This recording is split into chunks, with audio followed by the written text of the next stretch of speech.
Slavēts Jēzus Kristus, klāt jaunais vēstneša numurs. Vatikāna ziņas. Baumas iznīcina cilvēku, sabiedrību un baznīcu. Vasaras svētki kopā ar pāvestu. Baznīcā jābūt maiguma un žēlastības pilnai. Kopiena Šemenef svin 40 gadu dienu.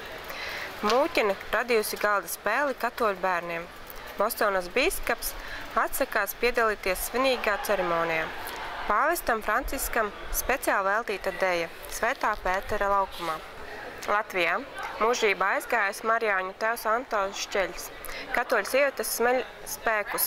Iznācis garīgās mūzikas albums Atzimis.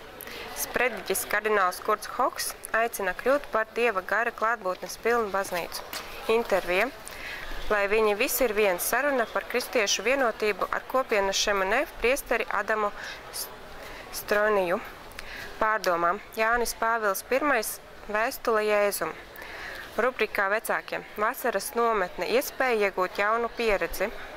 Recenzija par cilvēku, kas notver sevi paša neprātā, Amadejs. Fotoreportāžā, kad svētais gars dod prieku. Jauniešu lapa. Rārzī studentes Erasmus pieredze Slovākijā. Vatikāns un jaunieši. Vasaras piedāvājums jauniešiem. Sludinājumi. Benediktiešu tēva Anzama Grima vizīte Rīgā, konferences par tēvām, vadīta ar vērtībām un Jēzus kā terapeits. Dzīvības traumas aicina uz rekolekcijām uzvarēt negatīvās depresīvās domas un sajūtas. No 31. maija līdz 2. jūnijam. Svētās mises Norvēģijā 25., 26. un 27. maijā. Rīgas katoļu ģimnāzija aicina pieteikties skolēnus jaunajam mācību gadam.